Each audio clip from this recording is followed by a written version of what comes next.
I'm sure there will be people screaming at me in the comments for this one, and look, if you bought an LG TV or monitor in the last year or two, just remember they're still great displays, and if you're happy with it, that's all that really matters. But that being said, let's be honest, when Samsung unveiled their new quantum dot OLED TVs and monitors last year, they absolutely blew LG away in almost every measurable aspect except for longevity, and anyone who tells you otherwise is blowing smoke up your ass. Guys, it wasn't even close. I mean, when you compare the S95B to an LG C2 or even G2, the gap in performance is so shockingly large, it's like throwing a hot dog down a hallway. And yes, LG has made some major improvements since then on both their TVs and monitors with their new MLA technology, but I still think Samsung has the lead, and here's why. Now let's just get monitors out of the way real quick. LG OLED monitors are great and they do offer more options than Samsung when it comes to sizes, but unless you're looking at the 42-inch LG C3, you're gonna have a display with a matte finish, which is a huge blow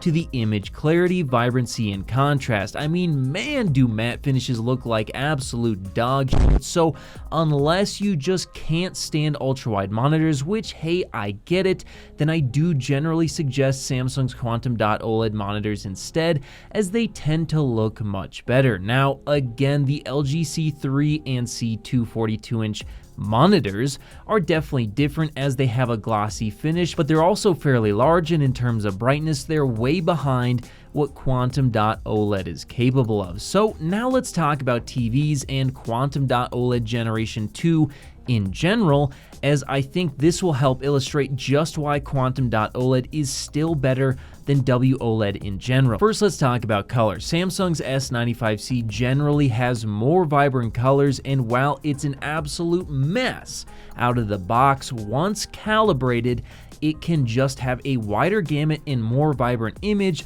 all while retaining accuracy just like the LG G3, which unfortunately seems to not be able to match the S95C in this regard, at least in my opinion. And I think some of that is due to the white subpixel kind of washing out some of those bright colors. Not only that, but guys, I was finally able to fully calibrate the S95C to the wider BT 2020 color space using a spectrophotometer, which I used to create corrections for a colorimeter, which in turn was used with a pattern generator in CalMan Ultimate to create as accurate as an image as I possibly could in the full RGB color space, and the results were shocking. Now, if you want my settings, I will have them posted in my Patreon after this video goes live, which you can access in the description or pinned comment, and I will also be posting calibrated BT 2020 settings for the S95B as well, and I do appreciate your guys' support,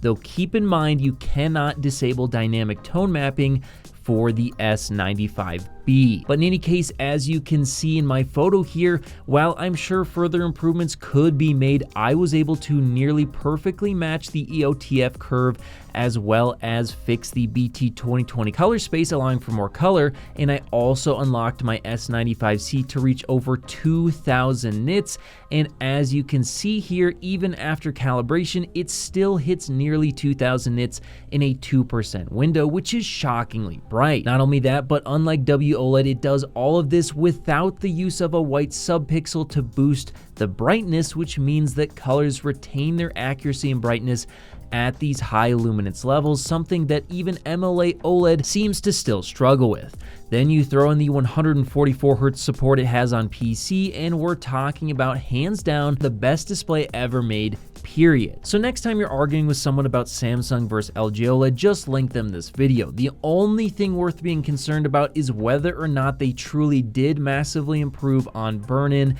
as it seems like their claims suggested, which the jury is still out on. And yes, LG has Dolby Vision, which Samsung still doesn't, but unless I'm taking crazy pills, it seems the whole AV YouTube community is pretty much in agreement that Dolby Vision does not really look better than HDR10 Plus currently, and at the very least, it certainly isn't worth paying more for or making your purchasing decision over. At least not yet. Whether you're looking to connect a new console, gaming PC, or just need a fast and reliable HDMI cable to connect over long distances, RuPro has you covered with their RuPro 8K HDMI 2.1 fiber optic cable available in sizes ranging from 3 to 165 feet and can deliver a perfect full 48 gigabits per second connection over distances other cables could only dream of reaching. And with 48 gigabits per second of bandwidth, it can easily drive 8K at 60 FPS or 4K at 120 FPS HDR10 video through its ultra-thin, flexible, and durable housing,